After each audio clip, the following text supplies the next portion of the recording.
guys were all having fun, I'm going to interrupt. Ladies and gentlemen, we have a really action-packed agenda this evening, and you're all ignoring me. But because we're committed to staying on task and on time, we want to encourage you to continue enjoying your meal as the Convention Center staff sets your entrees and we proceed with the festivities. I would like to invite Mayor Bailey to come back to the stage at this time to assist with the next presentations.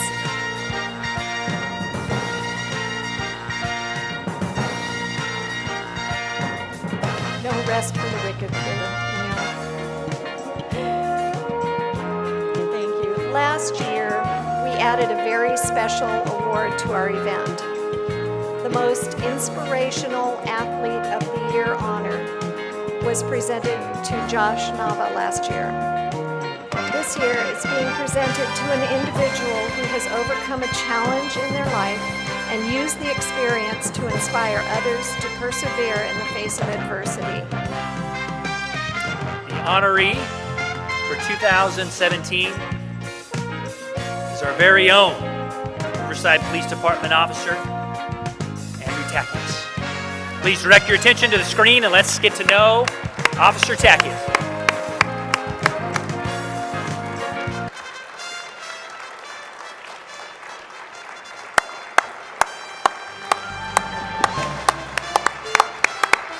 Andrew Tachias was born and raised in West Covina, California. He attended Covina High School where he competed in cross country and track. While doing so, he won 2 CIF championships, earning a scholarship to UC Riverside. While at UC Riverside, Andrew competed in track and cross country for Coach Verle and Coach Nate Brown. He was intense. He liked to push the limits. For him, it was how many miles can I do this week? How much more can I do? How much will the coaches allow me to push myself? So there were weeks where he would run upwards of 120 miles in the week. I think his all-time high was 128 miles. He was always willing to find what his limits are and try and push them as much as possible. I just remember Tachias always being an amazing runner, even from high school. I know he had a really good reputation in high school. He worked really hard, got to college. I just know that he's always been a hard worker, and he's always tried to impart values onto us, you know, as me, as an individual, and as our team. He worked for 4 years as a community service officer for UCR-PD, and in 2009, Andrew graduated from UCR with a degree in political science. Shortly thereafter, Andrew was hired by the Inglewood Police Department. After that, he lateraled to Riverside PD and was immediately assigned to patrol. Andrew was traumatically injured in the line of duty in 2013, but that didn't stop him from giving back. In 2014, Andrew volunteered with Covina High School's cross-country team. During that season, both the boys and girls teams qualified for the CIF state meet. His character really showed through everything he did, not only as an athlete, but as a person. He has this perseverance about him, and no matter what comes his way, he always finds a way through. Always enjoyed talking to him. He was fun-loving. He had a fantastic sense of humor. He would come by the office and practice his material on me. Said he wanted to do stand-up one day. And so he'd crack jokes. He'd make it lighthearted. Just a fantastic person to just hang out with and be buds with in that regard. And he kept things lighthearted all the time. Today, Andrew is assigned to the Personnel Bureau of the Riverside Police Department, where he works as the department's polygraph examiner. To have a guy that grew up as an athlete, as part of UC Riverside and part of this community, and then went on to serve the community, he's still inspiring people. We still talk about him every year.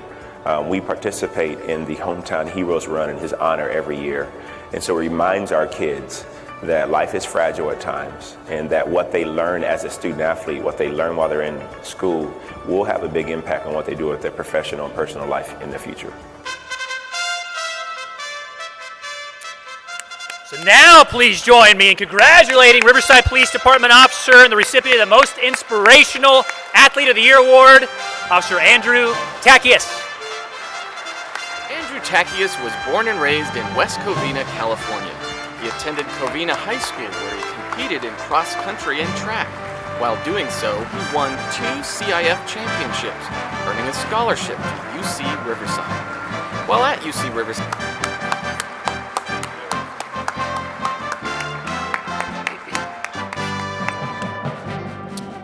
Yeah, I'd like to thank everybody for this award. I always tell everybody the reason I was able to survive is because of athletics. It doesn't matter your age, your size, your race, or your gender. Every athlete comes from all walks of life. But there's a commonality that everybody has who's an athlete. And that's being able to challenge yourself through hard times when times get tough. So I'd like to thank everybody for this award tonight. Thank you.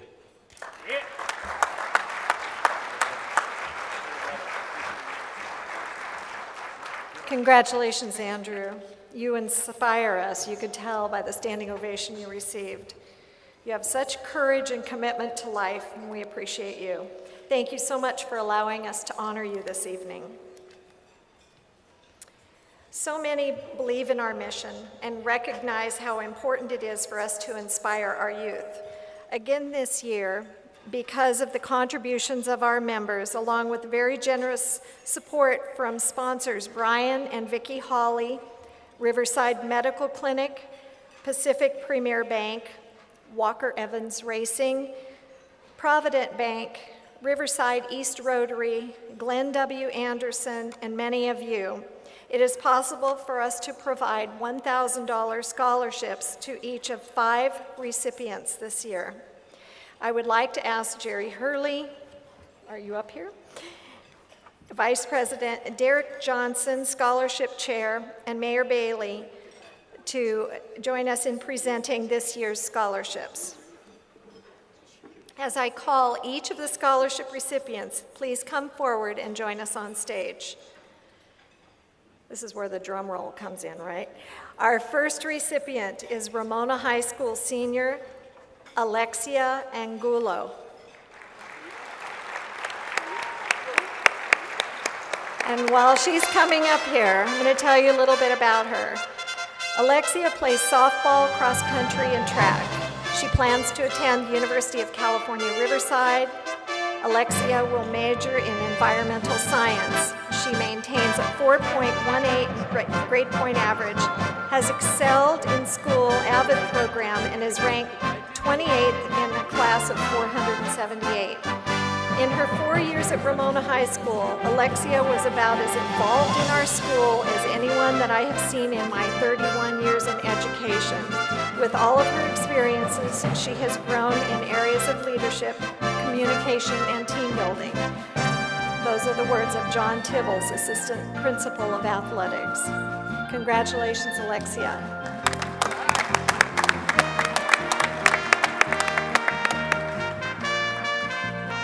So our next recipient is Patriot High School senior, Kobe Kendall.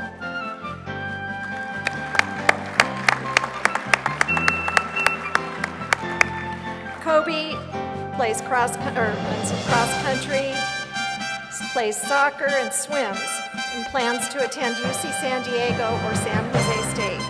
He'll major in computer science and engineering.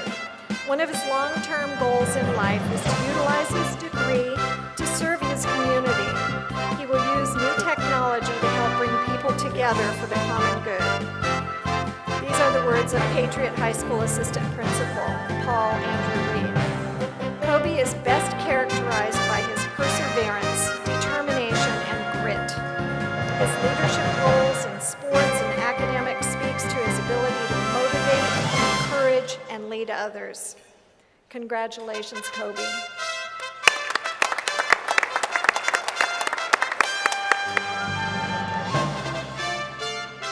Our third recipient is Poly High School senior Sarah Dempsey. There's a happy camper. Okay. Sarah is a water polo player and a swimmer. She plans to attend Cal State University Northridge. She's going to major, Jim Clover, in kinesiology and plans to become a firefighter. Water polo was my escape, but it was also my saving grace, she says. And by teaching me dedication and perseverance, it led to success in the classroom. I can honestly say that I have never had such a hard-working, motivated, determined, and responsible student as Sarah, says Virginia Garnica, Sarah's 5th grade teacher. Now, you created memories, Sarah. Congratulations.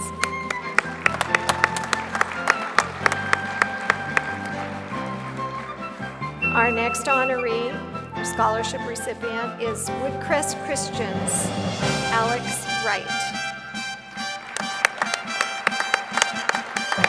Alex plays basketball and volleyball. Plans to attend California Baptist University. Alex is going to major in business administration. He has been awarded numerous academic honor roll awards, has extensive experience in volunteering and community activities, and is a gifted musician, playing guitar, keyboards, and drums. James F. Sullivan, Woodcrest Christian principal, says, Alex's impact around campus is characterized by two words, humility and respect.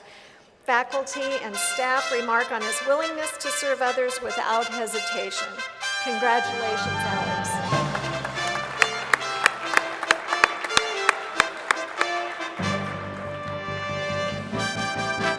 And the final 2017 Riverside Sport Hall of Fame scholarship recipient is John W. North High School's Justin Gomez.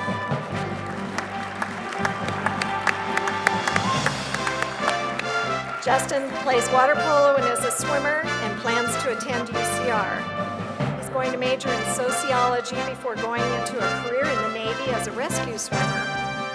He's an Eagle Scout. Justin says, as an Eagle Scout, I've been trained as a leader to live the Scout oath and law every day, and athletics has allowed me to apply that to my life and teach me the value of hard work. His water polo coach, Jesse Paulus, says Justin has created a legacy of hard work in and out of the water. Congratulations.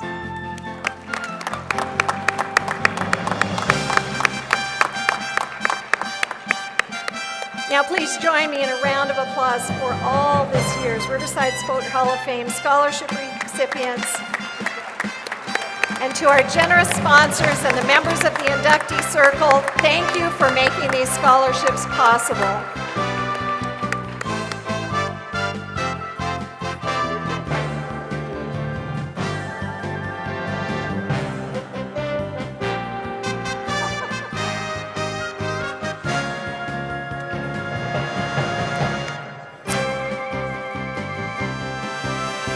President's Award honors those in Riverside who have provided distinguished service to athletics and the community. It is my distinct honor to present this year's President's Award to 2012 inductee Sam Deep-Knights.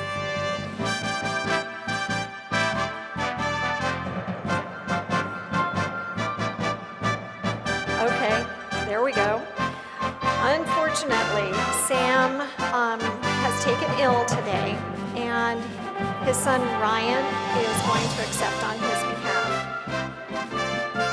Since I have to tell you this little story, but since his induction into the Hall of Fame, Sam has been the glue that has held the Redcoats together.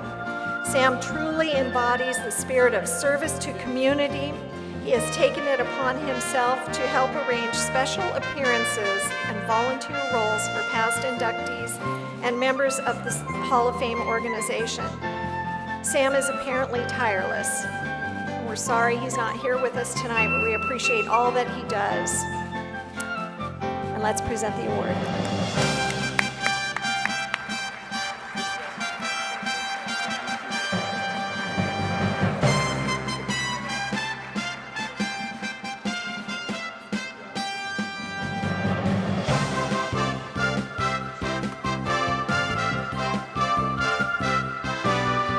Congratulations, Sam.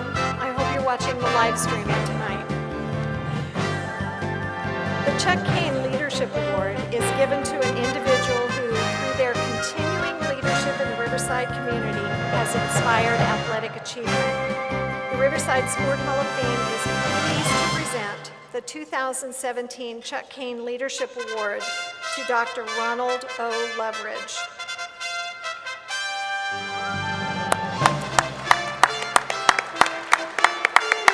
And I know he's here with us this evening. If you could join us on stage. After decades of talk about creating a sports hall of fame in Riverside, it was Ron's efforts in collaboration with Dr. Charles Chuck Kane and the support of the Riverside City Council that the Riverside Sport Hall of Fame was established in 2001. It is fair to say that without Ron's vision, invaluable advice, and constant support, the organization would not exist. Please join me in welcoming and congratulating this year's Chuck Kane Leadership Award recipient, former mayor, and now UCR Director for the Center of Sustainable Suburban Development, Ron Leveridge. Ron, please join us on stage.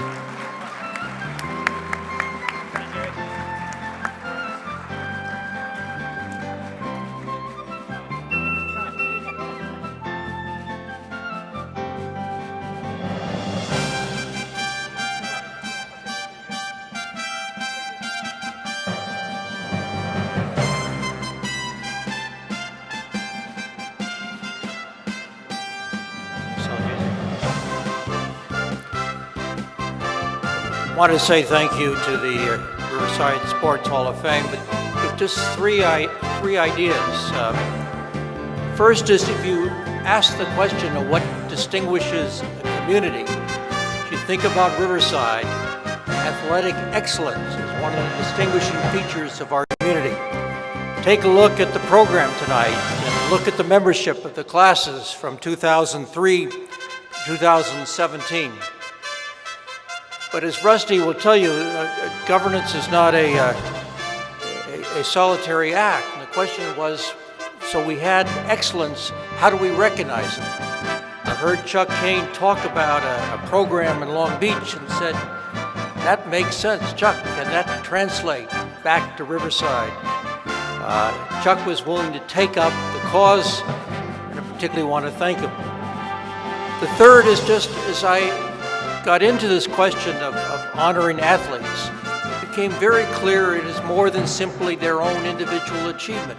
It's really a community statement of parents, of friends, of coaches, of others who helped. And I remember so clearly listening to Bobby Bonds, who's the first name on this list, emphasize that he was always a Riversider. He was because so many people who helped him achieve the kind of athletic prominence. So thank you again for this award. It's not really mine, it's really the community's, it's Chuck Kane, it's the inspiration that Bobby Bonds provided.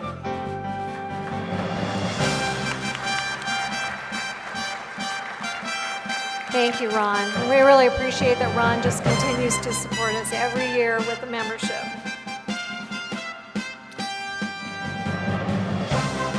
Ladies and gentlemen, I know you're still having your dinner, some of our inductees, but we're going to move on with the program.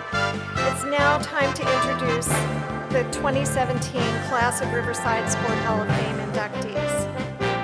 Our first honoree in the contributor category is Jerome F. Wall, MD. Please direct your attention to the video screen. Dr. Jerome F. Wall graduated with honors from Loyola University in Chicago Stritch School of Medicine in 1970. Dr. Wall moved to Riverside in 1975 to pursue his dream of working with athletes. Dr. Wall and I met in 1981.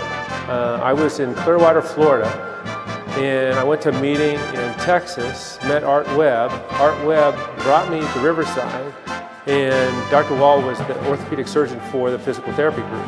First impression, he scared the hell out of me. Yeah, because he was intimidating. And he was this rash guy that, he had what was called the magic wand, which was a scope. Nobody knew what the scope was until he showed up. And that was the magic wand, and he was known for the magic wand. I first met him in 1983. when Kathy Coakley, an athletic trainer, conned me into starting up this new business that these doctors that I didn't even know wanted to start. Thought he was half crazy when I first met him. I wasn't sure I wanted to even try it. It was part-time at first, and then it went full-time right away. And he was just so gun-ho about everything, and especially the sport program. He wanted to get things going in Riverside. He showed up in his Ferrari, which was kind of intimidated because I had a car with like no tires. And he would walk in there, and I did all his knees, and he scared the hell out of me because he'd walk in and he'd just whoop off all the patients' names and who's this guy, how's this guy, and I couldn't freaking remember him. Then, imagine now. And so what we do is we would make cards up of all the people, all his patients, and we'd try to memorize all the stuff so when he showed up, we'd have some idea what he's talking about. The best thing with working with Dr. Wall was when we met, that was the meeting. We didn't have to go through a panel or anybody else. So that's how come things got done. The All-Star football game, I was walking across the bridge and I called him up and I said, hey, what do you think about an All-Star game? He says, okay, if you lose money, I'll help you out. And so that's all it was. When we did the All-Star basketball game, that's all it was. I just had a conversation with him. We had a relationship I'll never have again. It's just one of those things that once we said something, it was done. Boom.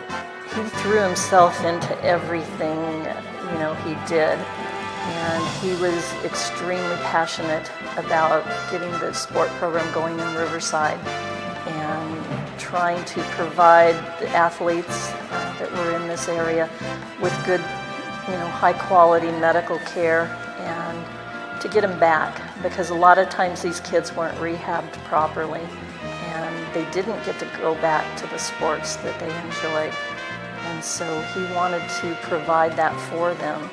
So we had state-of-the-art equipment. We had wonderful people that worked for us. He would bring in outside people. We got to work with the head trainer for the Angels for a couple of years. He brought him in off season, and we got to do a lot of things with him, including going down and getting to work with Nolan Ryan and other things. When the Sport Clinic came out in 1980, we tried to mingle it from, like at Ohio State, the greatest university in all the world, was we had one athletic training room and then we had all these sub-athletic training rooms, and that was the idea. So we had the athletic training room at the Sport Clinic, and then we went out to all the high schools and we made them, satellites. And so we opened up this thing in the morning, 6 to 8 in the morning, and it's still going on now thanks to Riverside Medical Clinic and Judy Carpenter. But who would have thought of that? Can you imagine all the care that was for free? And then we had a clinic on Wednesday afternoon, so an orthopedic surgeon would see him too. And the thing was, there was no question, if a kid had trouble with a brace, no money, no x-ray, we would just do it. There was never a question. It was always about the kids. We gave $150,000 in scholarships. The All-Star game was for the kids. Everything was for the kids. You don't get anybody like that. That's gone. It's hard. It's hard. It's really hard. It's hard for me. He was probably the best doctor I've ever worked for. I know he was, because he was always available. He was always there to answer questions, to teach us. He was one of the best educators I think I've ever met. He was the ultimate teacher. Unbelievable. He taught every day of his life in a billion different ways. He taught me how to teach. Dr. Wall was lucky enough to have two women in his life. One was Joyce, and Joyce pretty much ran the office and everything he did at work, and he had total respect for her.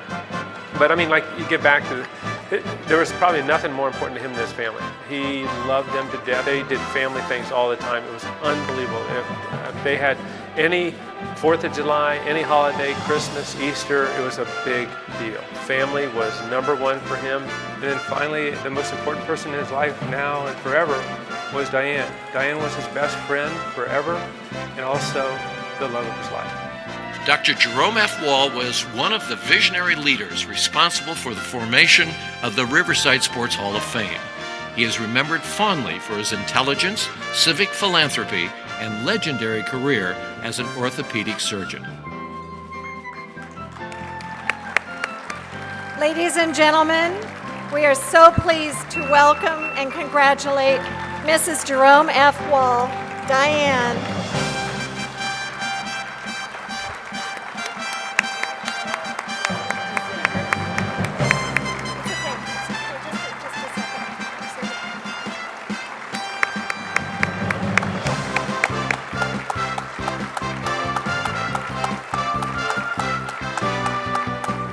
special guy and such a special lady.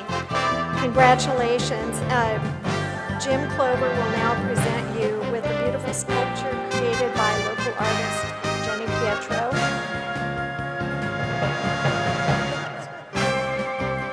As a memento. And I know you and your family want to say a few words.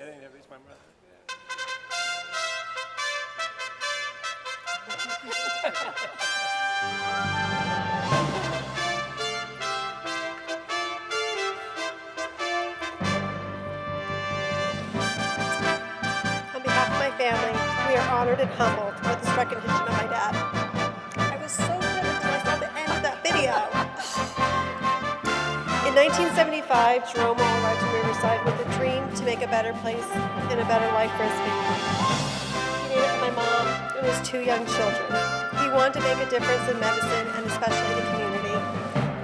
Shortly after moving to Riverside, he co-founded Community Orthopedic Medical Group, and because of his passion for kids and getting them back into the game, he opened up the sports clinic with Jim Clover. Through his career, he was always an advocate for education and encouraging students to do their best. With this in mind, he started the All-Star Football Classic Games, which highlighted seniors from Riverside and San Bernardino counties, and then later went to the Basketball Classic Games. He provided various scholarships to many participants to assist with their futures. Dad was proud to be and to live in Riverside and appreciate the support that he received. He would have been honored to be here tonight. This recognition is very special as it shows his grandchildren the importance of hard work and giving back to the community. Thank you from the bottom of our hearts. Congratulations.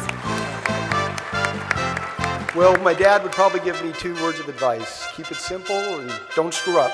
But the thing that describes, I think, my dad more than anything was that he cared about people, from his profession to the video and his legacy. But he was always a very positive person.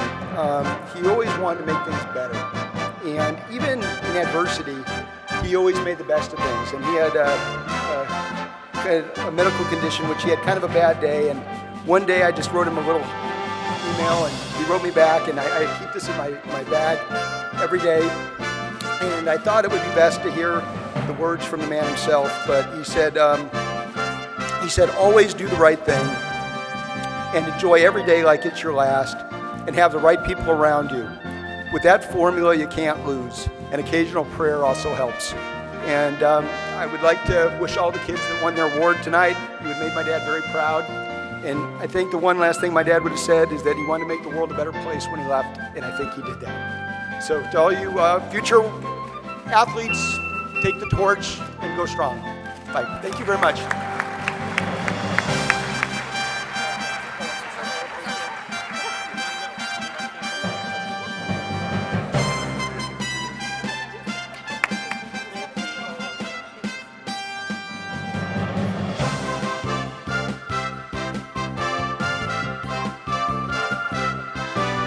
Diane, you and Dr. Wall have been so supportive of the Riverside Sport Hall of Fame through the years. Dr. Wall dedicated such a huge part of his life to sports safety, injury prevention and treatment, and education. We appreciate all that you both have done and all the support you continue to give the Riverside Sports community through the Sport Foundation. Thank you very much. Our next honoree is Tom Tilson. Wait for it. Please turn your attention to the large screens as we introduce this year's deserving inductee, Coach Tom Tilson. Tom Tilson was born in Long Beach and raised in Riverside. He learned to play soccer and fell in love with the game at an early age.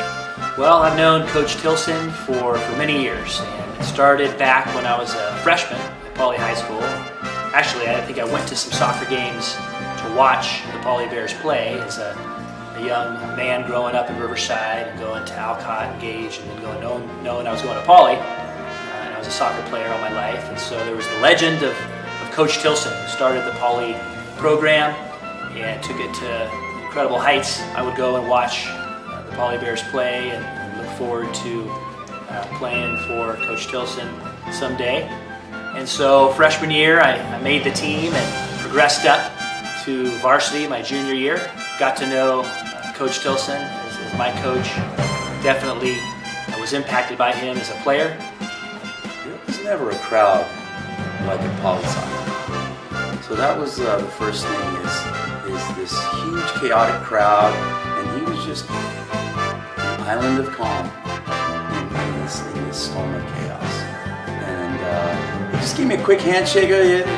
Oh yeah, that's right. I vaguely remember you, yes. And he was getting about the business of winning the title. So for me, that was impressive the way that he was very cool and collected in that chaotic situation. They got the W, and then they won the title the next game. Well, Coach Tilson is a pretty gruff individual, and very serious, a man of few words. But so when he told you some things, when he coached you, you knew that he meant what he said, and he wanted you to do this way. Is after a bad game, which could be a victory, but not played to the quality to meet the standard, he didn't make noise on the bus. It was a quiet bus ride. And it's funny to look back at how scared everybody was. Coaches, players, the bus driver was scared. It was just one of those things where you really didn't want to let Coach down anyways, just by loyalty to him. But if you happen to let him down, you might want to keep quiet. And we just laughed about that later so many times. And yeah, so it's such an honor to come back to Pauley and to coach alongside my mentor, my coach. And I'll never forget my first week coaching. I thought I didn't need a whistle. I got my Army voice, my outdoor voice. Well, by the end of the week, Coach Tilson came over and gave me an old, grizzled whistle. He said, "Rusty, I think you need this. You lost your voice. Time to use a whistle, a coach's whistle." And I've kept that whistle. I still have that whistle that he gave me. And so it was truly an honor to be on the same field with him. It was an honor to be coached by him. But just by watching the way that he treated people and the way he ran a program, the way he ran practice, the way he managed his coaches, the way he managed problems and parents, he just did everything with this professionalism that I've always tried to emulate. But you can't talk about Coach Tilson without also recognizing Mrs. T. And she is definitely his better three-quarters. She is an incredible individual in her own right, with teaching degree, credential, and portfolio behind her. But she had his back, and she would always come to the games, whether it was raining or whether it was sunny, and she would be out there supporting her husband and supporting the team. And every game we won, the next practice, we would get a cake from Mrs. Tilson, baked especially in her oven, and she would bring it out, and we'd have some cake. But there was one time I remember a special victory for the league championship, and so we took the cake and had a food fight. And definitely, Coach Tilson was a part of that. And he's a pretty serious guy, and so it was fun to see him enjoy the victory, enjoy the championship. Citrus Belt League champions, 89 and 90. And, that's a memory that's etched in my brain. Tom is widely known as a true gentleman of the game, one who consistently played by the rules and who was a leader by example. He never received a red card from an official in his entire career.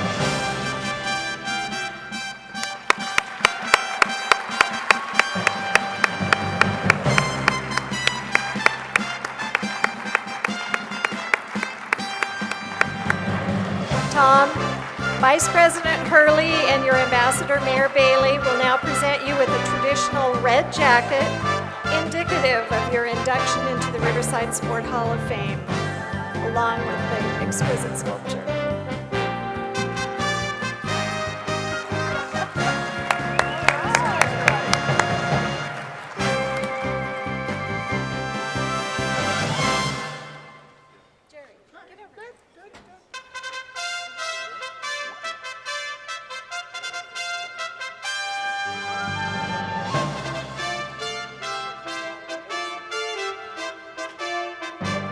Wow. What a wonderful day. This has been an exciting day. Just unreal. I am a serious guy. I get emotional when I talk about poly soccer. Being inducted into the Riverside Sport Hall of Fame is a tremendous honor, an honor not just for me, but for Poly High School, and an honor for the hundreds of young men who I've had the privilege of coaching in my 35 years at Poly. In my first couple of years at Poly, I was surrounded by outstanding coaches. And when you follow the example they set, you can't help but do well. In September of 1973, I heard Poly was considering starting a soccer team. I was still attending Cal Poly Pomona, but only had morning classes, so I met with Dr. Thorstead and expressed an interest in coaching soccer. Dr. Thorstead called me in October and told me I was hired as Poly's soccer coach. I was so excited. I told Dr. Thorstead he would be very proud of Poly's first soccer team, and that in 4 years, we would be in the CIF finals. Sometimes when you are young, in your enthusiasm, you say things that maybe you shouldn't. So in 1973, I started the program. We were given $150, rubber kickballs from the PE department, and Coach Hammersmith gave us JV football jerseys. We had 25 players on our first year, but just one player who had ever played soccer before. I probably should have seen what talent we had before mentioning the fact of being in the finals in 4 years. Our first year we were freelance and ended up 10-5. Not too bad. We did a lot of fundraising after that so that the following year we would actually look like a soccer team. The 1970s ended up well for us, making it to the CIF playoffs 4 out of the 5 years. You were probably wondering if I kept my promise making it to the finals by our 4th year. Well, we came in 3rd in league. Palm Springs was first, Chaunte High School was second. We did make it to the semifinals, where we were to face Palm Springs again. Palm Springs was good. I mean, really, really good. They beat us 6-0, 7-0 in league. Like I said, they were really good. It was a home game for us, and I was sitting on the bench as the players were warming up. I was trying to figure out what to tell the boys pre-game to fire them up. No words of wisdom was coming, just 6-0, 7-0. Maybe Palm Springs would not show up. They were already late. 30 minutes prior to game time, their bus pulled up, and their coach came straight over to our bench to He congratulated me and asked if he could say a few words to the team and congratulate them on their success. I said sure. He did congratulate the boys on an outstanding season and great playoff run, that they should be very proud of their success and not let the fact that they would not be in the CIF finals ruin a successful season. Boom! I had my pregame talk and he delivered it for me. The team was pumped. I shook his hand and said, "Thank you so much. Your words meant more than you will ever know." We scored in the 5th minute and added another goal in the first half. Went on to win 2-0. It was unbelievable.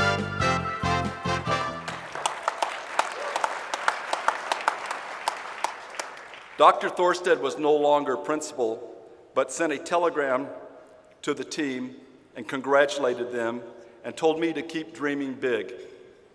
In 1973, I had no idea how large youth soccer would become. I am so pleased to see the large number of kids playing, the soccer complexes sprouting up, the talent that these players have, unreal, and that my players are now coaches or parents of players. It is so good to see the increase in number of paid soccer positions in the RUSD and the addition of a third team and a trainer on campus. Before closing, I need to thank a few individuals. Pete and Jackie King, who always help support our program. Thank you, Jackie.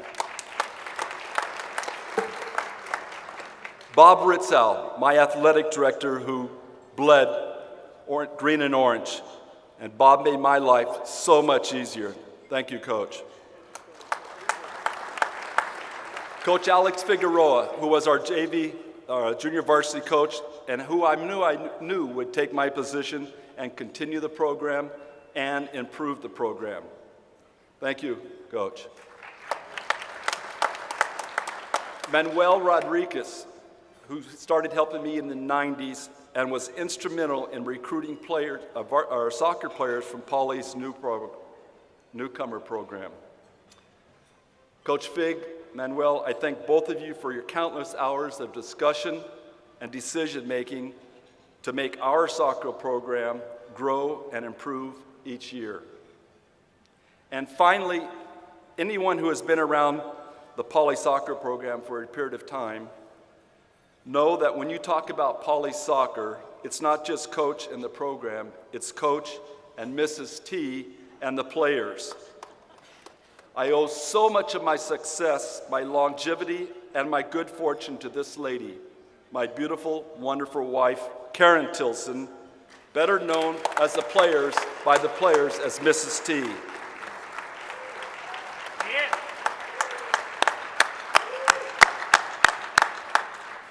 On the bronze plaque that we uncovered today, alongside me should be Karen Tilson. When the district hired me as a walk-on, they got their money's worth.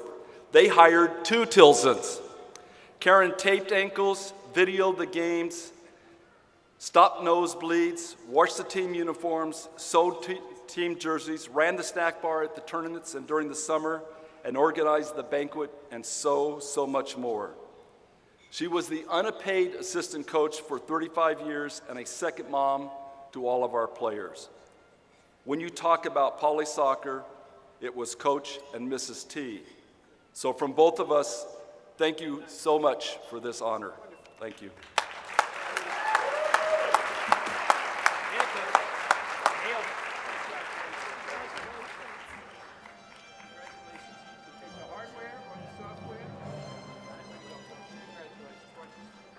Please join me in congratulating Coach Tom Tilson.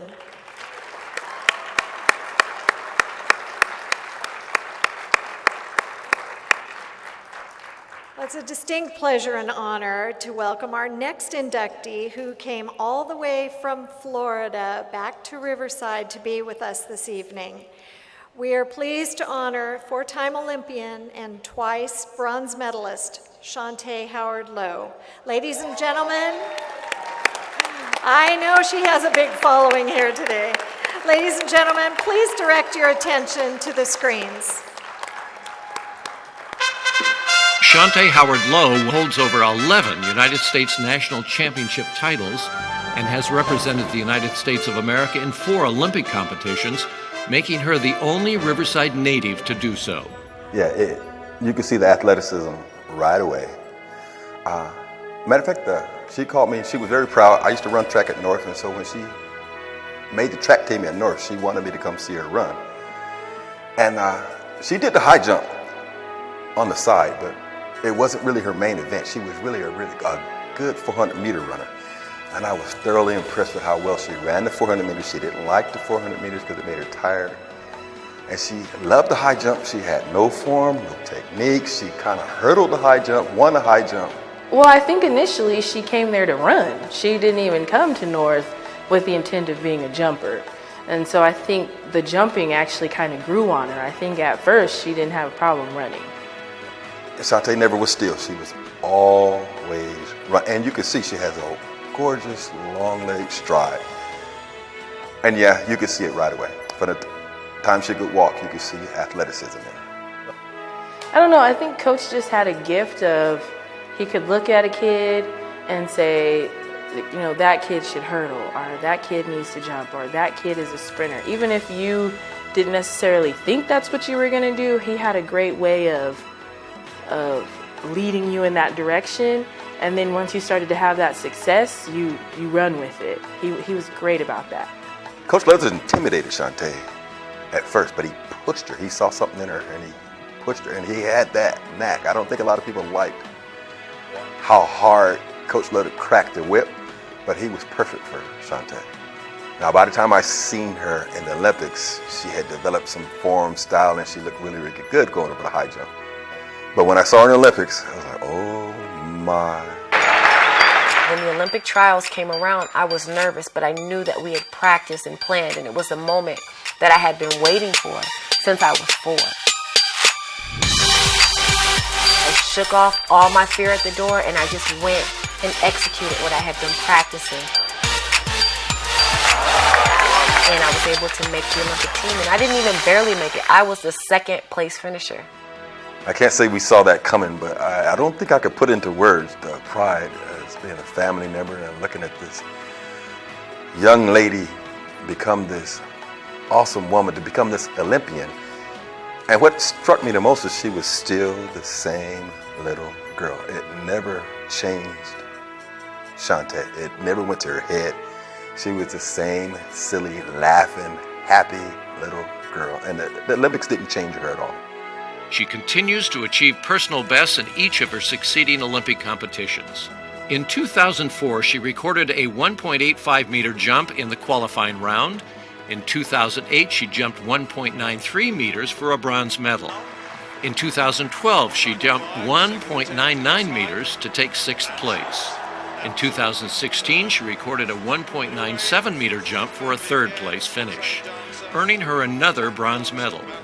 Her Olympic participation took her to Athens, Beijing, London, and Rio de Janeiro. I would think she would say that not to limit yourself and not to get boxed into what other people believe you can or cannot do based on where you are physically, emotionally, academically, to bust through those barriers. And if you really believe in it, then push for it, because you can achieve it. I mean, she's a perfect example of that.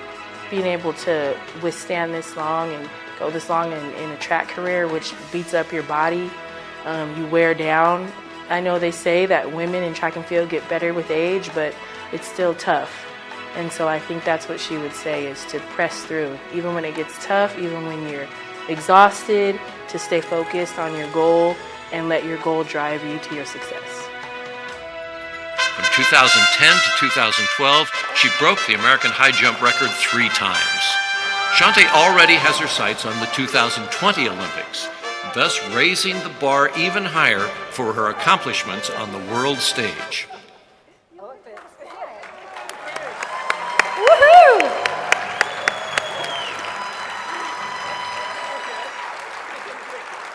Chaunte has already been, see, she doesn't do anything slowly, and I believe she knows how to fly.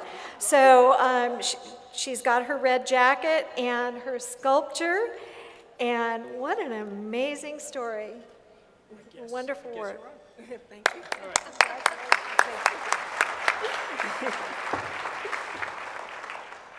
Wow. That video really took me away. I don't think a lot of people know, but well, maybe you do. It's a lot of times I think that, oh gosh, I'm sorry, I'm just so taken away. For me, being able to excel in track and field meant more than just being able to jump over a bar or being able to cross the finish line the first. But for me, it meant a change in my life. A lot of people don't know this, but when I first came to Riverside, it was the result of being part of a broken home. And, you know, there was a lot of family struggles, and the opportunity to even go to college and make a different path for my life, it would not have been an option for me had it not been for track and field. And having my family here and knowing that they were here supporting me every single step of the way. I have my Aunt B who was praying with me alongside my late Uncle Joe. You see my cousin Dwayne, he's my cousin, but I call him my uncle because he's a second cousin.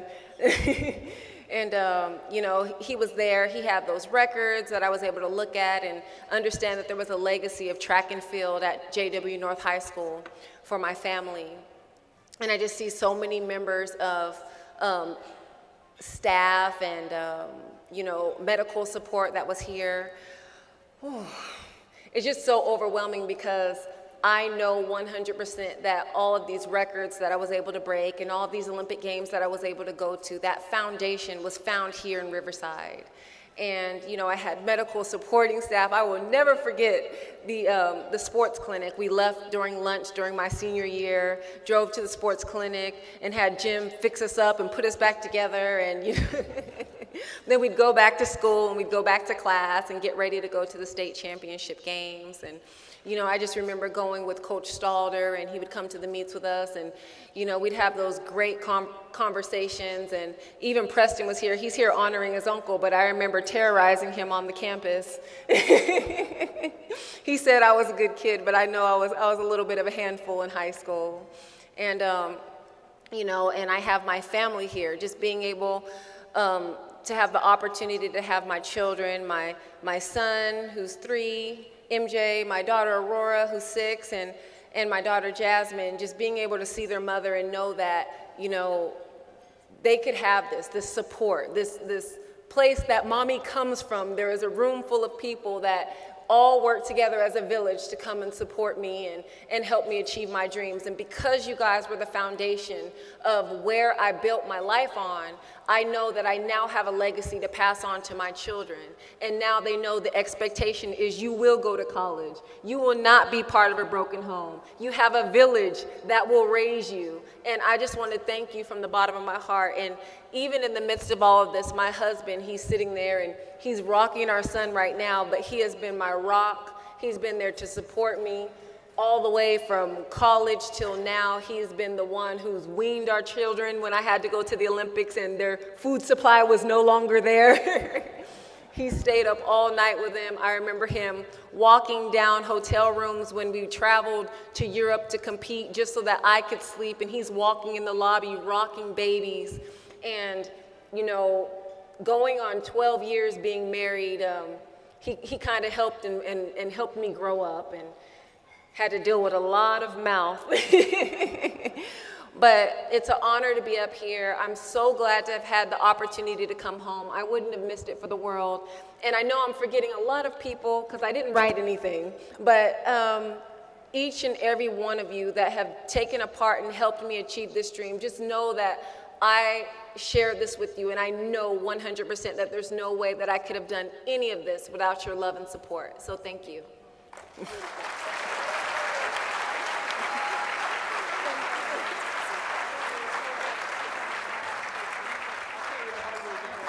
I just have to hear how many people here are in support of Chaunte.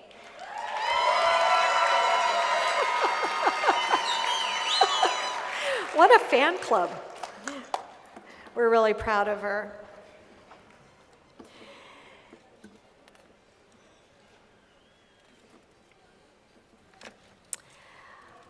Our next inductee is Marshall Anderson.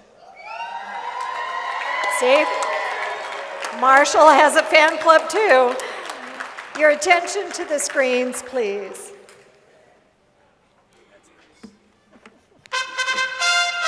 Marshall Anderson was a multi-sport star at Riverside Poly High School in the 1950s. Okay, I've known Marshall since 1945. You can do the math. I met him when I first came to Riverside. He was my neighbor. In football in 1953, he was an exceptional All-Citrus Belt League running back. As a sprinter in track, he ran a 9.9 100-yard dash and a 21.9 220-yard dash, and in his senior year was named to the All-Citrus Belt League. Out of school and working, Marshall later returned to football at Riverside City College, where he was the most valuable player and All-Eastern Conference player on the 1960 championship team. In track, he shattered many school records before being named to the All-Citrus Belt League conference team. Marshall also competed in the high jump and the long jump competitions while at RCC. Oh, absolutely. I think that one of the biggest nights I saw was down at the field here at RCC where he scored 4 or 5, it might have even been 6 touchdowns one night. And I was pretty impressed with that. But I already knew that he was pretty accomplished. But I wasn't very old, but I did get to see that night. Well, I guess I've known him all my life because he's always been here. We all went to the same church. We went to Second Baptist Church, and many of our activities centered around church. And he had a lovely family. His mother was just a wonderful person, and his sister Betty. And he has always been just that, a very humble, quiet person. He's just a great person to know, you know. I would say my first impression was he was a very kind, calm person, and just would do anything for you. He was a very kind, caring person. Excellent coach. Kids that were under him love him. Coach Anderson, he coached a little bit of football, baseball. He did the whole thing. He was very intent about that. Oh yes, he was a quiet, calm person. He never seemed to get excited about things, or like some people get all stressed out. He was always, and there's nothing he wouldn't do for you if you needed him to. My husband, Marshall, and Reggie coached Little League, and they had a wonderful team. When he was coaching Little League, I know Alvin Davis was on the team, and Alvin Davis ended up playing professional ball for the Seattle Mariners. Alvin was a wonderful person, but he, and it seems like all of the people that we had on that team, their parents were so supportive and helped to make sure that the kids were there and that they were playing. But as far as kids, yes, he supports them. He mainly likes to support his nephew, Michael Barty at North, who is one of the winningest basketball coaches in the area. He likes to support kids in sports whenever he can. Even now, he still does. He loves to go and support the kids. And a lot of the kids, he's known their parents, or grandparents now. Marshall has lived in Riverside his entire life and has contributed immensely to the Eastside community and the greater Riverside community as well.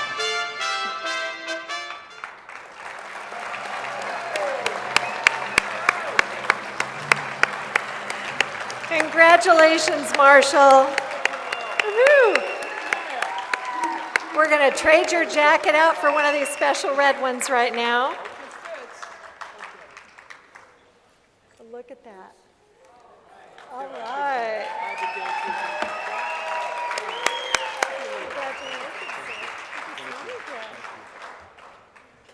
Man, the video said everything. I don't have to say anything. But I'd like to thank all my family for coming. And I'd like to thank the members of Park Avenue Baptist Church, which I go to now for about the last 50 years. And Reverend L.E. Campbell is the pastor there and a very, very, very loving man. And hey, like I said, the video said everything. Thank you.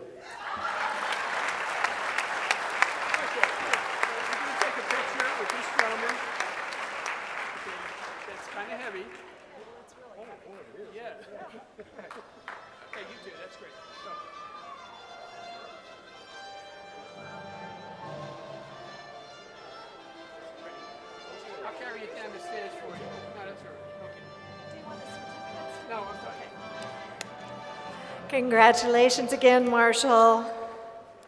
Boy, these fan clubs are really, we might have some kind of competition going on or something.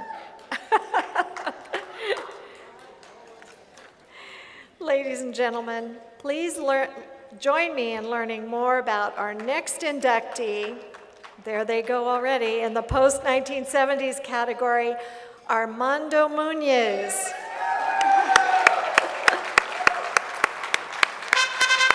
Armando Muniz, from 1970 to 1979, El Hombre had a successful professional career with a 44-14-1 record with 30 KOs. Boxing California once told me, Mando, you can never quit too early in boxing, but you can quit too late. The boxing match is a symbol of the struggle of every individual to survive. There is no guarantee of victory or of survival.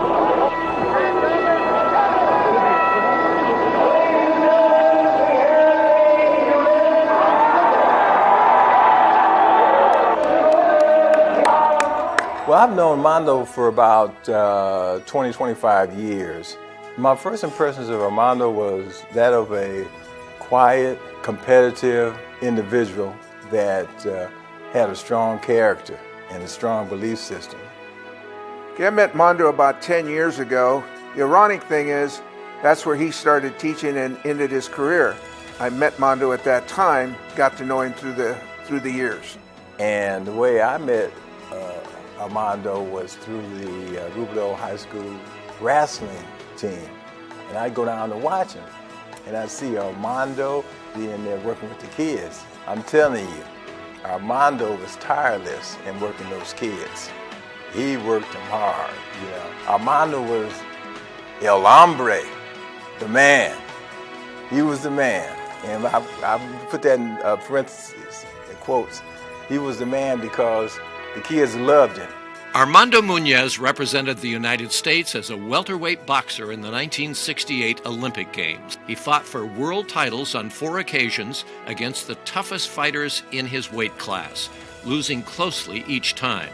In one contest with Jose Napoles, he had the champion thoroughly beaten through 12 rounds when the fight was inexplicably stopped and awarded to Napoles.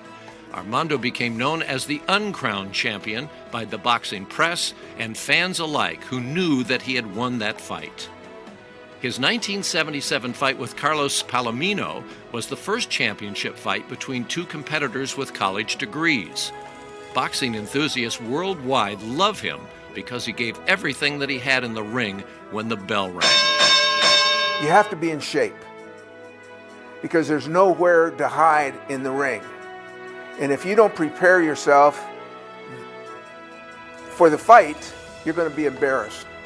And he felt that that night he had prepared himself, and it was a war. I would describe him in some of the articles that I've read and seen. They considered him a warrior. You'll be seeing Sugar Ray Leonard against Armando Muniz, a 10-rounder. Sugar Ray Leonard slugging away against Armando Muniz. A good action fight. Armando Muniz says he will fight as he always fights, and that means he'll be coming at you steadily, boring in. He's hard to knock out. Only Palomino ever did it in his whole career. You want a fight that'll give you a day's work? It's Muniz. First caught up with him in the 1968 Olympics at Mexico City. He was one of the favorites to win the gold medal. Look at Muniz. He gave him a little bit of his own medal. Should you lose, I suspect you will retire. I made a commitment to my wife, to my friends, and yes, I'm going to retire for this fight, win or lose. What have they done here? They have apparently stopped the fight. I don't believe this. Okay, and now you will retire. Well, I've got this kind of a fight. I'll tell you, I've never ever in my career, my father knows that, my wife knows that, my mother knows that. I've always felt a lot of pride. It hurts me inside to have to stop the fight like this, you know, but this is my life. Boxing's been my life, and was tireless in the community in terms of working with our youth. You know, he worked with the boxing club in Howard-Lowe. A lot of kids had benefited from their experiences with Armando, supporting the kids, and that's what I liked about him. But that shows you the type of individual that Armando was. You know, he just wasn't only a boxer. You know what I mean? He was intelligent, educated, and served his community, and he was also a veteran, so it all worked together for the good. So you can see Armando is the man, El Hombre. Armando used the lessons that he learned as a boxer in his post-fight career by becoming a longtime educator and community leader. Beginning in 1987, He became a teacher and wrestling coach at Rubidoux High School, helping countless youths under his direction. Armando.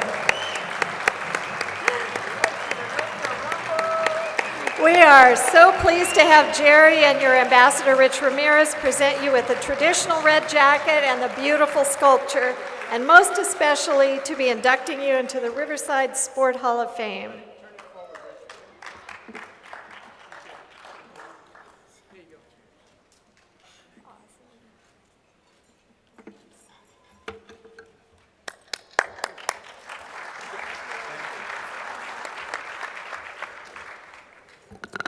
Thank you so much. Thank you so much. I am, well, I say, I'm humbled tremendously. I know some people don't believe that. I'm humbled so much, and I know I'm one of the most luckiest guys in the world. I have been blessed by the man upstairs who knows that I love boxing, who knows that I love to teach, who knows that, and he's helped me out all throughout my life. I've stuck my foot in my mouth a lot of times, like right now maybe, but he's always helped me out. And I cannot say, you cannot win an argument over me that man up there is looking up after us, okay? Really. And I'm very fortunate and grateful to all of my relatives, all of my friends, because they make, if you don't have relatives and friends, you're nothing. Really. If you have friends, my God, I got a couple of friends here, but believe it or not, I don't know how good they are, but they're here.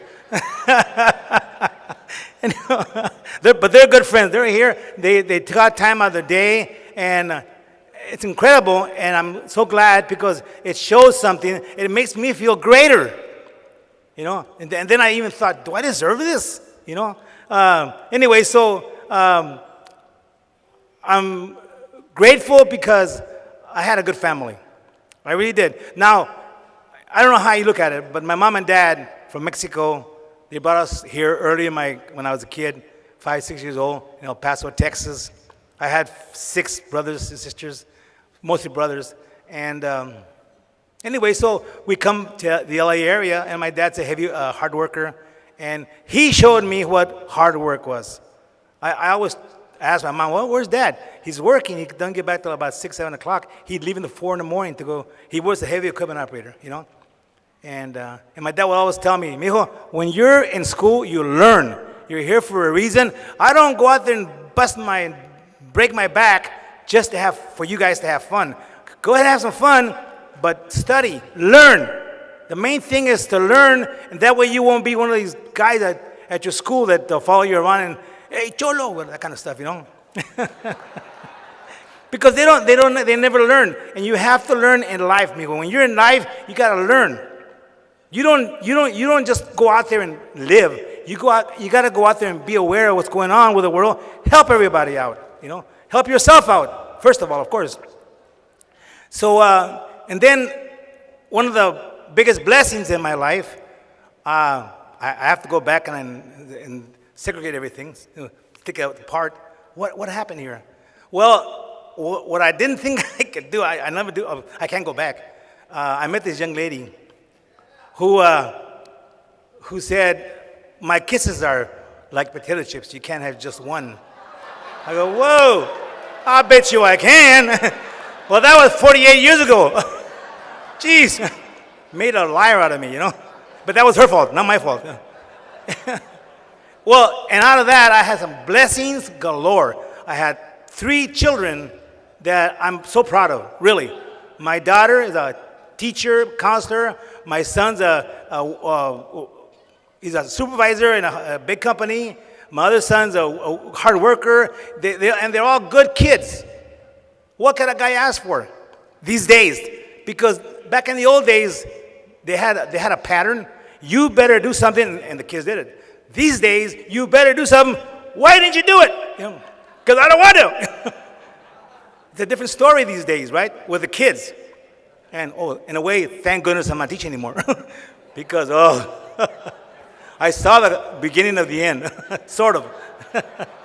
But anyway, so I was so lucky. And My first child was born while I was in a boxing team in the Army, and I was in Greece fighting for the military service championships, whatever. And I wasn't worried because my wife was going to be having a baby. So sure enough, on the way back, as I'm flying back, she has a baby, right? She didn't tell me till I got home. And I made a big mistake. I mean, what the Hadoop, man, you know. So are you okay, mija? Are you okay? And she goes, yes, guess what I had? And I go, and she was so excited. I go, oh, no. And next thing I see the phone hang up. Well, what did I do, you know? I tried to call her back. Anyway, I saw that young little girl a month and a half later, and the world fell apart. That's it. Blended me into a little nothing like that. To this day, she looks in my eyes, and I just fall apart. But she's my daughter, though. She's my daughter. And then I had my son Armando, who, when he was a kid, I mean, a little baby, they're all cute. Okay. Meanwhile, back at the ranch.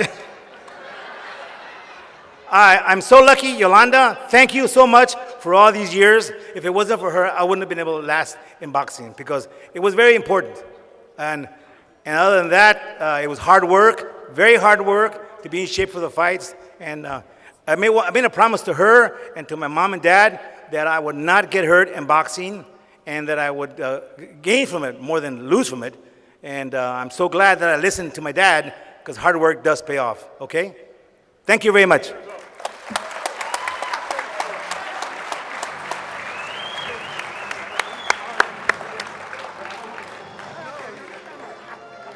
We had so much fun taking pictures of him. All these stances and everything, it was great. Congratulations again, Armando.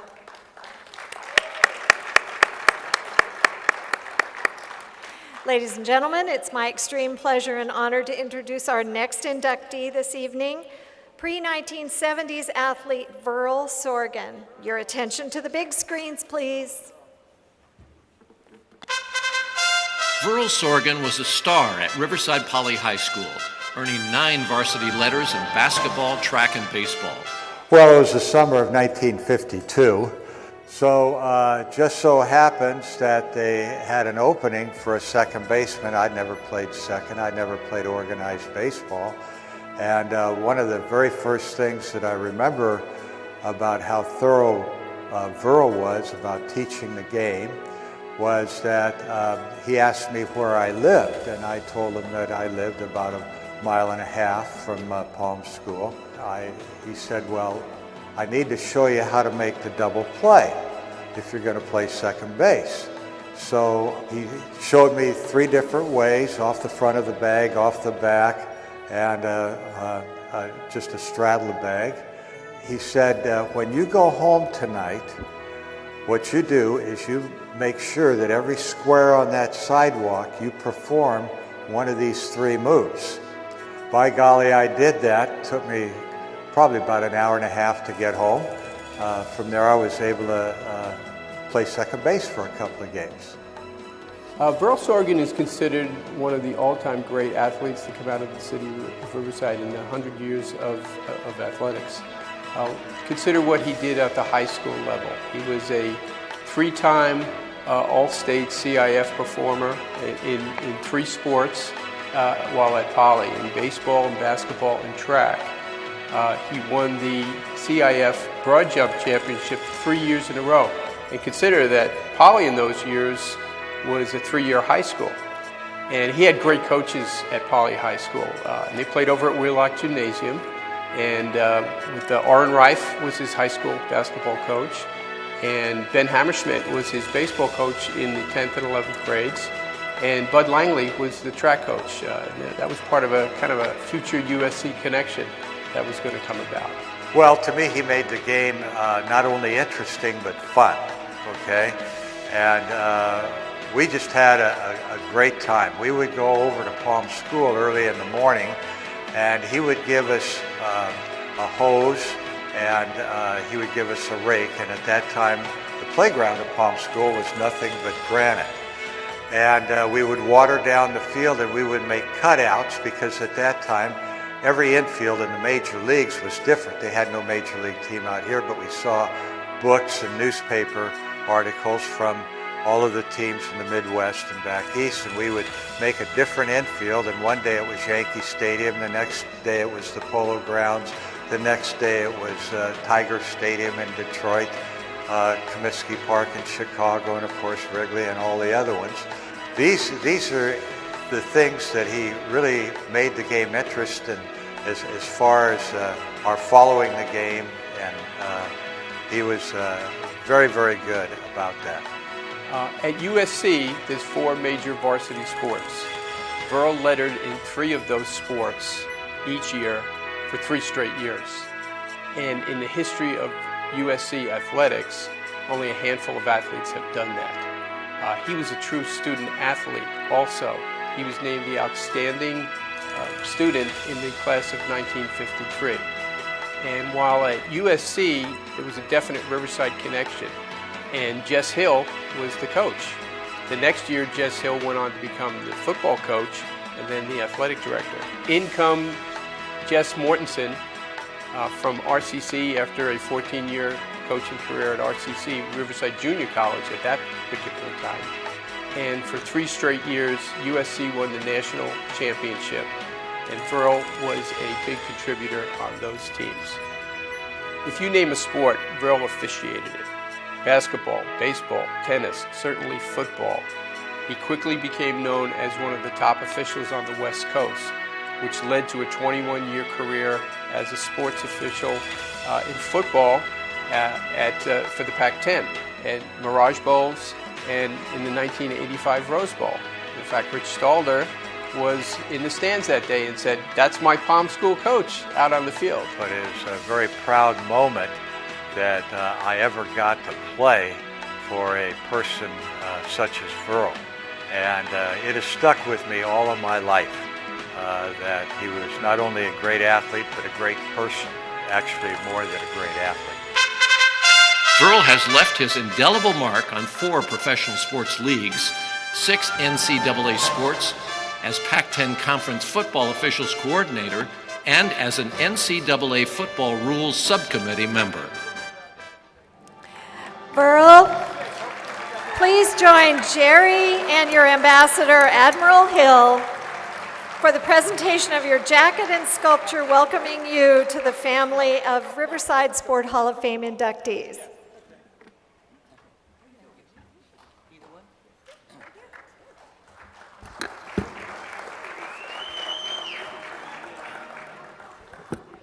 Thank you very much. If I wander in my remarks or otherwise birdwalk, my main message is how appreciative I am of being selected to this class, and I thank the Riverside Sport Hall of Fame, and am so happy to be a member of this class. You people back there in the scholarship section, can you hear me okay? Oh, they're all asleep. Well, I'm just wanting to make sure. I'd like us to fasten your seatbelts. Let's take a quick aerial tour of Riverside in the 1940s. We're up in the air. Mayor Bailey talked about the present-day Riverside, a population of over 300,000. If you look down on Riverside in the 1940s, one word can describe the city, and that word is also a color: orange. The city was a mass of orange groves. Orange groves everywhere. And the city did have a couple of other attractions that are worth mentioning. The Mission Inn, and I guess I'll try to say this delicately, the Mission Inn was a getaway place for weekend couples, and particularly from Hollywood. There was a movie filmed at the Mission Inn starring Elizabeth Scott. The other attraction was Mount Rubidoux with its annual Easter service, which I understand is still a tradition. So as a result, Riverside in the 40s was known as a mountain full of rocks, a hotel full of junk, and a lot of high-class people living in middle-class homes. I never could understand if that was meant to be a compliment or not. But this is a sports dinner and a sports evening, so let's talk about the sports activities in the 40s. The first 5 years, of course, we were still involved in WW2, otherwise known as the Big Shoot, but we had some outstanding teams. March Field, not known as March Air Force Base then, March Field had an outstanding football team, for example. They were 2 deep in All-Americans at many different positions. Hank Norberg, Woody Strode. They went in and played USC in the Coliseum one year, and at another occasion, UCLA came out to Wheelock Field, quarterbacked by Bob Waterfield, who incidentally that day punted a ball. He did the punting chores for UCLA, punted the ball from his own end zone, and the ball ended up in the receiving team's end zone, a kick of over 100 yards, including the roll. They had outstanding baseball teams, March Field did. They had 2 pitchers, Vern Bickford, who went on to pitch for the Boston Braves, Ray Chandler. Great teams came in. Joe DiMaggio came in. He was at the Santa Ana Army Air Base. Other teams came in, and it was a vital, just a vibrant time, I guess I should say vibrant time for sports involving March Field. Locally, let's switch just to the local teams. A great softball program here in the evening, fast pitch softball. If you've never had a chance, go over and look at the plaque outside the Wall of Fame for the Sports Hall of Fame, and look at all of the teams that were represented and sponsored. Unfortunately, there was a lack of female competition in all areas. One female team participated, and the only person that I knew playing for it was Bernice Hammerschmidt, the wife of Ben Hammerschmidt, who was a member of this Hall of Fame. But otherwise, there was just outstanding softball, and participated in by many of the male members who are in this Hall of Fame. So the sports scene in the 40s was really great. There was a professional baseball team in Riverside for a couple of years. Elmer Critchlow, a well-known athlete here in Riverside, caught for them for a time and was a manager for part of the time. So there was just an outstanding sports activity scene during the 40s. I want to mention just one team that I played on, and you'll see why in just a second. 1948 basketball team, coached by Orrin Rife, and the 3 coaches whom I had, who coached me, were listed in the introduction. This 48 basketball team had Mel Streeter, a member of the Hall of Fame, Ralph Polson, a member of the Hall of Fame, and Chuck Kane, also a member of the Sports Hall of Fame. So that was a particularly noteworthy team that I was able to participate on. When I left for SC, and we're flying around above Riverside, so we're getting ready to come in for a landing. When I left to go to USC, I packed all of my belongings in 4 A.M. Lewis grocery sacks. And I was a little embarrassed to go into the freshman dorm at USC, but my fears were groundless because I was actually the envy of the freshman dorm. I was the only one that had matching luggage. So that was something that I didn't have to worry too much about.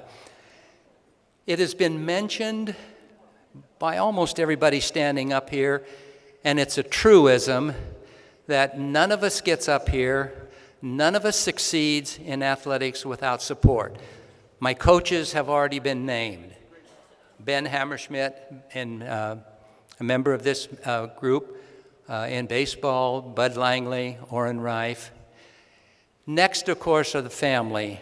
I had a mother and a dad who chased me all over the United States and attended everything they could when I was an active participant. They also were very quick to let me know whenever I wandered out loud. I wonder how many great athletes there are in California, and they were very quick to let me know that there was one less than I thought there were. Present family continued the support that is needed in order for anybody to succeed. So we're coming in for a landing. I want to wrap this up. I'm going to give you some advice before I say goodbye and before we disembark and go into the terminal. I'm old enough that I'm able to give advice, and you're young enough that you don't have to listen to it or follow it. I was going to choose between two different things, and I decided I was going to use talk less and smile more. Now, you may recognize that if you've seen the current stage play Hamilton as a recurring statement, usually directed at Alexander Hamilton. Talk less and smile more. But I want to use another one, so this is my advice to you: keep your fork. If you don't know what that means, look it up. But keep your fork. I want to echo what every person up here has said. I've been fortunate to be recognized in a lot of different venues and a lot of different methods throughout my athletic career. But this time here, at a place where I was born, raised, and lived for 24 years, this honor here tonight, because of those circumstances, has to be at the very top. Thank you.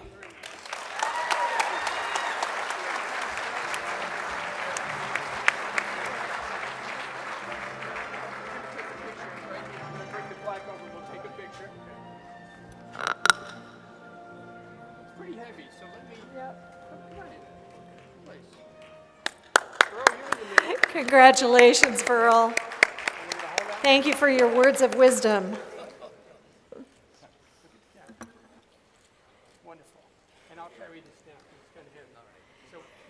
Okay, I was really tempted to put a mat right down here for our next inductees. Really, really tempted. And then I thought the evening might get a little out of control. So I decided not to go there. And this is our last presentation of the evening, but it is the first for the Riverside Sport Hall of Fame. This is the first year that we have ever honored a family of athletes. And we are thrilled to be honoring an entire family in the post-1970s category this evening. Would you please turn your attention one final time to the big screen and meet Harlan, Jackson, Lindley, Marty, and Darcy Kistler. The Kistler brothers' Riverside first family of wrestling were simply incredible in their accomplishments on the mat. Not to be outdone, sister Darcy gained world renown at the age of 17, becoming a prima ballerina and a Balanchine dancer for the New York City Ballet. They fit the Notre Dame mold. We had real hard-working kids, overachievers. But when you got to in this room, they rose the level of competition just in the practice room. So everybody that worked out with them had to be pretty good, okay? And so that's how we got like 5 league championships in a row just with the others. But with them, you know, we had to change the schedule. We had probably one of the toughest schedules in California. We went to like 3 32-team tournaments: Fountain Valley, Costa Mesa, San Luis Obispo. So, you know, they had to be prepared, and they always won. It's great. There were very few losses. You could add up those in almost a hand. But in the wins, they all had good winning records. A lot of it was business, and a lot of it was the coach taking care of the kids, because they were youngins. You know, like I say, they're kids, just like any other high school kids. But with Action Jackson, he got the first state championship for Riverside. He broke that glass ceiling, so he led the way for his brothers in which to achieve. Harlan, man, he had a lot of courage. He slipped a little bit in CIF. I think he was third. But he came back and won the state championship that year. That was very good. That just showed a lot of heart. Marty, probably the most I was worried about was I wanted Marty to win CIF as a freshman. I wanted him to be, and he became the first 4-time CIF champion in Southern California. Unbelievable. And he did it. And he actually was the person that, 2 people that beat him his freshman, sophomore year, he had beaten earlier for CIF. But he still holds that record as 4-time CIF champ. And Lily, he just was an outstanding combination folk style, freestyle wrestler. He wasn't afraid of anybody. He went after everybody. He just didn't stop. Probably the best time for those kids was after they got their medal. Then it was all worth it. Then it was a good time. I once said to Jack Kistler, the father, I said, Jack, you may be the only Kistler that I can beat on the mat, including your daughter, Darcy, because I used to kid the guys. Darcy probably is the best athlete in the family to be a world-class ballet dancer. Like me, I was hoping as almost like a father that they would give back to the sport. And they all have. They've all been generous. They've all contributed. They've all are coaching. My worry is over. They've done the right things, because you always got to pay back what was given to you. Well, I'll tell you another thing too. You don't talk to a Kistler before weigh-ins, because they're so hungry. And they're grumpy, you know. And what's funny is we go to those big tournaments, and I'd walk in front. I had paperwork and stuff, and I could hear his opponents, or all the Kistler's opponents. There's Kistler. They're going in the weigh-in. It just, as you walk, and Kisslers don't know about this. They just want to weigh in and get out. They'd watch the Kisslers weigh in, and they go, like their heart would just drop, knowing that they made the weight, they're in the weight class, and we're talking big tournaments, and the other kids are afraid of my boys. So that's a funny moment. It's just real hilarious to watch, because many of those kids did that from the other teams. Jackson won a state title at 125 pounds in 1977 and went on to Arizona State. Harlan was a 98-pound CIF champ in 1977 and a 119-pound state champ in 1978.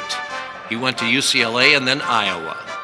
Lindley won CIF titles at 115 and 136 pounds in 1979 and 1980 before going to Iowa. Marty won CIF titles in all 4 years between 1978 and 1981 before attending Iowa under legendary wrestling coach Dan Gable.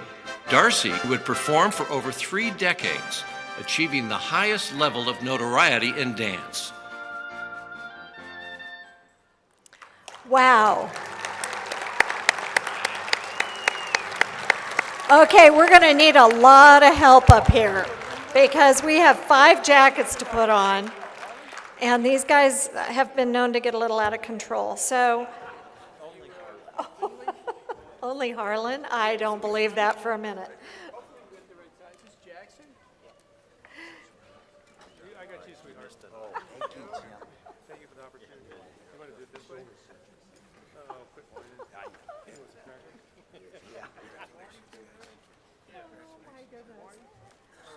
Where are you, Michael? This is a photo op.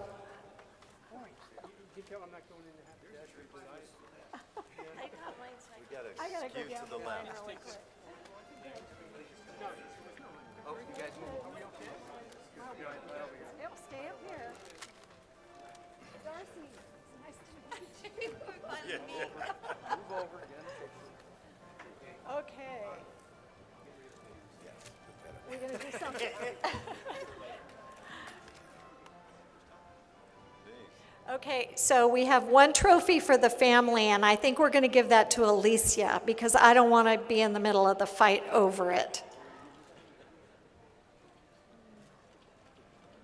What a great picture, huh? All right. Just put it in the middle. Okay. Here, let's get a picture with the trophy. We're going to have to fight over that. I know.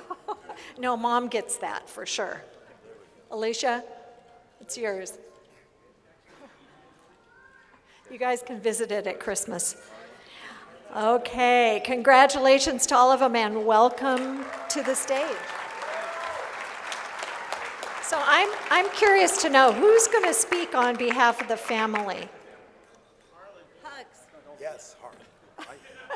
Local boy. This is a tough job. My brothers are standing behind me, and they hope I screw this up. But before I get started, I want to thank the Hall of Fame, the committee, the board members. They did a phenomenal job. You look around, this is just an incredible event. And there's so much time and effort that goes into this. I've got my athletic director from King here, Dennis Brown, and he knows he sat through the King banquet, and I was talking for 2 hours with a microphone. I've been told I only have 2 to 3 minutes, so I'll try and encompass all these historical, incredible achievements of my 3 brothers, the toughest workout partners I ever had, and my sister, tougher than all of us. And it's kind of an irony. You've got 4 wrestlers, these apes, these beasts, and then you've got a dancer, New York City Ballet, arts, dance. The two don't go together, but somehow they do, because dance is rigorous and as competitive as wrestling. But if I had to say anything, I would just jump to the chase. Our family was so fortunate to have 5 kids that God actually gave them a gift. And all 4 boys wrestling and aptitude to just have that passion and to work hard. And a sister that have that gift for dance. If you ever watched her dance, her toes, her hands, it's just incredible. People would always ask me, did you guys as a family feel like there was something extraordinary going on? Did you feel there was this it factor or anything? We always said no. We always felt like an ordinary family, just high energy. We grew up in Riverside. We were in the Riverside Junior Tackle Football League. We met a lot of volunteers and mentors and went to the Riverside Swim Club. We swam with Sippy Woodhead. We had a lot of volunteers. We had a lot of activities. We went to the YMCA and we learned boxing first, Mr. Muniz. And it was so bloody, our mom took our gloves away, and the next sport was a little less traumatic. It was wrestling. But we were wrestling before we got into organized wrestling, and that's why our parents kept us so busy. We would just tear that house upside down. Whenever they went to dinner, La Paloma, or the coachman, and they didn't take us, we'd move all the furniture out of the dining room and have a wrestling match. And we'd tear up the house, move all the furniture back, and they'd ask us, who did all that damage? We'd say our neighbor kids did. They always blamed the neighbor kids. They're never invited over at our house. Meanwhile, you'd have our sister in front of this big mirror in the entryway with a marble floor, doing her pirouettes, stretching.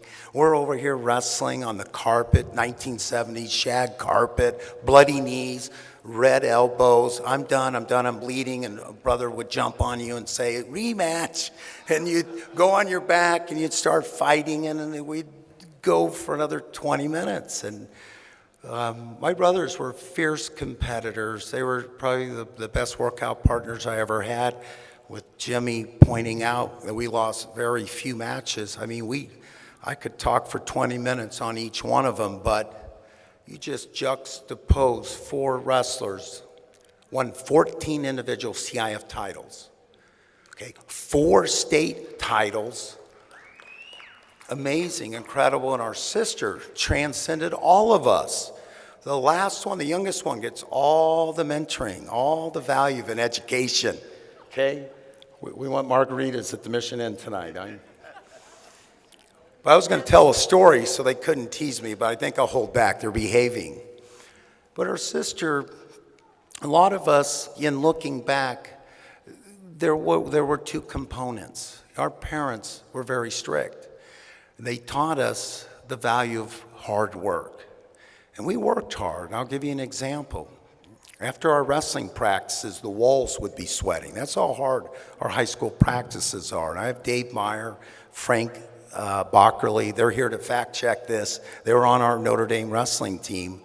But twice a week, we would run home to Canyon Crest, 5-mile run. We would go to college twice during the week, the month before state, and wrestle at Mount Sac, drive all the way to East LA College. We didn't know how dangerous it was back then, but it was dangerous, but we needed to wrestle. And so we had and then our sister watching us, going to wrestling practice, wrestling tournaments. Instead of doing 5 pirouettes, she tried to do 15. She had that work ethic, watching her brothers wrestle and grind it out. But looking back at the work ethic, and as physical and as demanding as dance and wrestling was, there was another component, okay? There was a spiritual journey with this athletic test. We had... I hate to break the news to you, you gotta slow down. Okay. I'll just give you a quick example. Jackson used to walk over from Notre Dame and go to St. Catherine's Church and say prayers all week for 2 weeks. He went to the state tournament, seeded 6th, and he won it. So I did the same thing. My brothers followed suit. When we were at UCLA, we would have Bible studies with all the athletes. There was this wonderful scripture where Abraham's grandson, Jacob, of all sports, he's wrestling with God. So there's God wrestling, personal contact, hugging, pushing. And it's just the way it was with us. We had a personal relationship with God. And it was very significant. God lets Jacob win. None of us will let anybody win in wrestling. Here's the creator of the universe. Lets Jacob win. He gives us everything. We just have to ask and have faith. I want to thank everybody. I want to thank Lenny Zaleski, Micah Parker. They coached my sons over at Cal Baptist, the King Gang. I got Michael West, Dennis Brown here, Tony Macy, a lot of supporters. It was a wonderful journey, physical and spiritual. Now we're coaching and giving back. He's going to thank me too. Thank you, John. Okay, let's go. Thank you. It's my turn, right? You guys are great. We had so much fun taking family pictures. So congratulations to the Kistlers. What a wonderful family. We're so proud of the contributions you've made to wrestling and dance, and this honor is well deserved by each and every one of you. I want to remind all of you that our inductees are here, so if you want to catch up with them or hear more stories or get more examples from the Kistlers, they're going to be here after the event, so you can come up and talk to them, get their autograph or whatever. So I wanted to let you know, too, I noticed a lot of you were videotaping the speeches tonight, so especially for the inductees, each of you are going to get a full video of the evening tonight, the whole evening, the speeches and all the videos that you've seen on the screen and everything. So those will be presented to you probably within the next month or so. So I wanted to let you know that, to expect that. We're going to be wrapping up the induction of the Riverside Sport Hall of Fame class of 2017 now. And let's give all of our inductees a huge round of applause.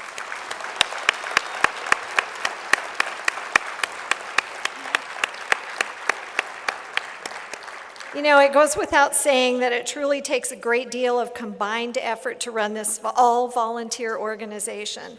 I know I speak for the entire membership of the Riverside Sport Hall of Fame when I say thank you to each of those individuals who have given so unselfishly of their time and energy, especially Jerry Hurley this year. We would not have been able to do this without him, so thank you so much, Jerry.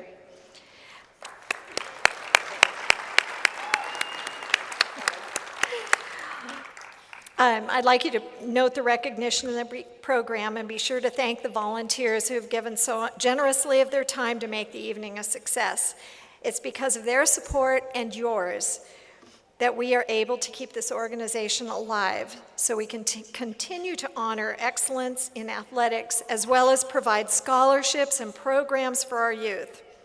Let's also remember the Friends of the Riverside Sport Hall of Fame. Our sincere thanks to Bailey Communications, Cruz Custom Tailors, Michael Elderman, Commercial and Fine Art Photography. Voiceovers were all done by Jean Gleason. Sculptor Jenny Pietro, Pep Fernandez, and Inland Sports. If you didn't know it, tonight is being live streamed. And let's see, Riverside Community College District Production Printing, RCC Technology Support Services, Riverside Community Hospital, Rosalie O'Connor and Richard Corman for Darcy's photos, Raincross Marketing, and Trophies Unlimited. Additionally, we'd like to thank Mayor Rusty Bailey and the City of Riverside. That being said, none of this would have taken place without the support of our sponsors. Thank you again to our presenting media sponsor, the Press Enterprise, and our major sponsors, Hub International Limited, the City of Riverside, Brian and Vicki Hawley, Riverside Medical Clinic, Phyllis and Walker Evans of Walker Evans Racing, Itson and Associates, Pacific Premier Bank, and Provident Bank. I'd also like to take this moment again to thank Jerry and our executive team and the celebration committee, and most especially my husband, Jim, for allowing us to conduct all Riverside Sport Hall of Fame business in his offices. We kind of took over. Thanks, Jim. We again would like to congratulate the class. A moment to interrupt, if I might, please. You're supposed to say, thanks, sweetie, according to the script. Well, I know. I was going to, but I knew you'd rush over here. Debbie, excuse me. If I might beg your indulgence for one quick second. You know, when you're with a leader, the leaders present the vision and they invite you to come along. And it's exciting to be part of their team. Debbie Guthrie is a leader. And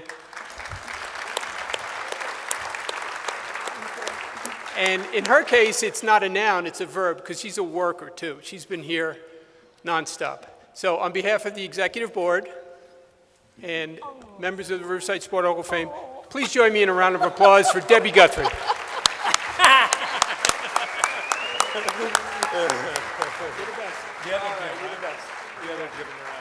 That's beautiful. Gosh, that was a surprise. That was not in the script at all.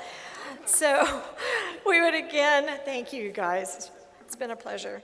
We would again like to congratulate the class of 2017, Diane, Tom, Chaunte, Marshall, Armando, Verle, and the Kistlers, Darcy, Harlan, Jackson, Lindley, and Marty, and award recipients Andrew, Sam, and Ron Leverage.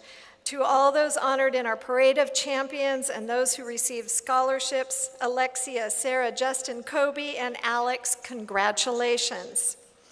And now, ladies and gentlemen, that concludes our evening. But first, you notice there are plants in the center of the tables. So we have to have you take those home because I can't possibly have all those in my house. So this is very cliche, but whoever's birthday is closest to today at each table can take the centerpiece home. So thank you again for joining us. We are adjourned. Nice job, Deb. That was easy, huh? Well, and you know what?